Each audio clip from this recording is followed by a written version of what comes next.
ada tim dari Puskesmas yang akan menyampaikan penyuluhan tentang KB. Nanti akan disampaikan oleh Mbak Putri sama Mbak Paul. Nanti kalau misalnya ada yang mau tanya tentang keluhan, nanti bisa tanyakan sama petugas Puskesmasnya. Nah, karena saya di sini hanya mengantari mereka untuk menyampaikan penyuluhan, nanti jika ada yang perlu ditanyakan bisa tanyakan sama saya. Jika tidak ada, saya permisi terlebih dahulu. Selamat pagi semuanya. Selamat pagi. Sebelumnya perkenalkan, saya Pauleta, petugas dari Puskesmas, dan ini bersama teman saya. Perkenalkan, saya Putri. Nah, di sini kami akan mengedukasi mengenai KB yang merupakan program dari pemerintah untuk mengatur laju pertambahan penduduk di Indonesia dengan menggunakan metode kontrasepsi atau KB. Program KB ini memiliki peranan dalam menurunkan risiko kematian ibu melalui kehamilan serta menjarangkan kehamilan dengan sasaran utama adalah wanita usia muda. Saya setuju Bu, karena setelah saya mempunyai anak yang kedua, saya dan suami setuju untuk KB karena lebih tenang untuk merawat anak, dari segi ekonomi juga berpengaruh. Nah, benar sekali Bu, karena ketika laju pertumbuhan tidak terkontrol, maka akan berpengaruh terhadap stabilitas pertumbuhan ekonomi. Saya sebenarnya ingin ikut KB Bu, tapi masih takut efek sampingnya Bu.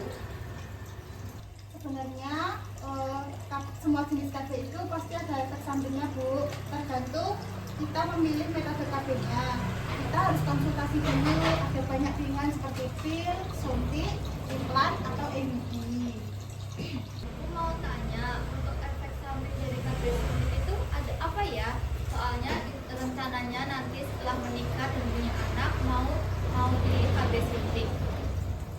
Untuk efek samping KB 3 bulan, yaitu ada perubahan siklus menstruasi, haid tidak teratur, lebih sedikit atau kadang tidak haid. Yang kedua, mual atau pusing, terutama pada KB hormonal. Yang ketiga, peningkatan atau penurunan berat badan. Yang keempat, nyeri payudara atau payudara terasa tegang. Yang kelima, perubahan suasana hati atau mood yang berubah-ubah. Yang keenam, sakit kepala. Yang ketujuh, bisa flek atau perdarahan di luar menstruasi. Yang kedelapan, jerawat atau perubahan pada kulit pada beberapa orang. Ini ada leaflet tentang KB, Ibu bisa baca-baca ya. Nah, walaupun kita masih remaja, hal ini juga bagus untuk remaja. Contohnya Mbak Fiza ya. Mbak Fiza ini agar paham untuk mengenai kesehatan reproduksi yang sangat penting, supaya kita bisa menjaga diri dan membuat keputusan yang baik untuk masa depan. Juga sudah ikut program KB PIL selama hampir 5 tahun, alhamdulillah cocok dan tidak ada masalah Bu. Berarti kalau semisal tidak cocok bisa ganti ya? Iya, boleh. Itu tergantung dengan kondisi tubuh kita masing-masing. Seperti KB PIL ini, yaitu ada keuntungan dan juga kerugiannya.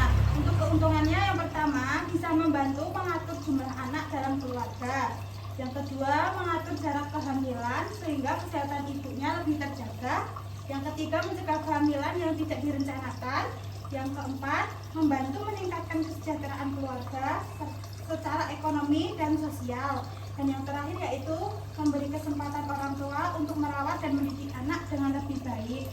Karena kan kalau misalkan punya anak banyak kan tidak terurus ya. Kemudian untuk kerugiannya itu dapat menimbulkan efek samping seperti haid tidak teratur, mual atau sakit kepala. Yang kedua, beberapa metode KB harus digunakan secara rutin dan teratur agar efektif. Yang ketiga, ada metode yang memerlukan tindakan medis untuk pemasangan atau pelepasan, misalnya seperti implan dan IUD. Yang keempat, tidak semua metode KB melindungi dari penyakit PMS atau penyakit menular seksual. Dan yang terakhir, sebagian orang bisa menimbulkan ketidaknyamanan pada awal penggunaan. Ibu, permisi mau tanya, kalau untuk KB implan itu seperti apa ya? Kontrasepsi implan adalah suatu alat kontrasepsi yang disusupkan di bawah kulit, biasanya di lengan bagian atas. Keuntungan dari metode ini tahan sampai 5 tahun. Setelah kontrasepsi diambil, kesuburan akan kembali dengan segera. Efek samping dari pemakaian kontrasepsi implan ini yaitu peningkatan berat badan karena hormon yang terkandung dapat merangsang pusat pengendalian nafsu, nafsu makan dan hipotalamus. Berarti intinya memakai KB itu supaya keluarga lebih sehat dan terencana ya Bu? Betul sekali, dengan perencanaan yang baik, keluarga bisa lebih sejahtera. Baik Ibu-Ibu, terima kasih atas diskusinya hari ini. Semoga kita semua semakin paham tentang pentingnya keluarga berencana. Di Posyandu juga ada layanan konsultasi KB jika masih ada yang belum paham. Jadi Ibu-Ibu bisa tanya langsung ke petugas kesehatan. Terima kasih Bu Pauleta dan Bu Putri sudah mengedukasi kami, terutama bagi saya yang masih ragu soal KB. Sekarang saya sudah lebih paham mengenai KB. Sama-sama Bu Rizwanti. Baik, mungkin hanya ini saja edukasi dari Mbak Putri dan Mbak Paul.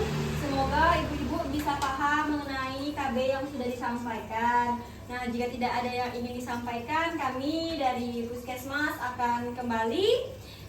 Jika ibu-ibu ingin bertanya-tanya tentang reproduksi, nanti bisa datang di Puskesmas atau layanan kesehatan. Baik, kami permisi ya. Terima kasih. Terima kasih.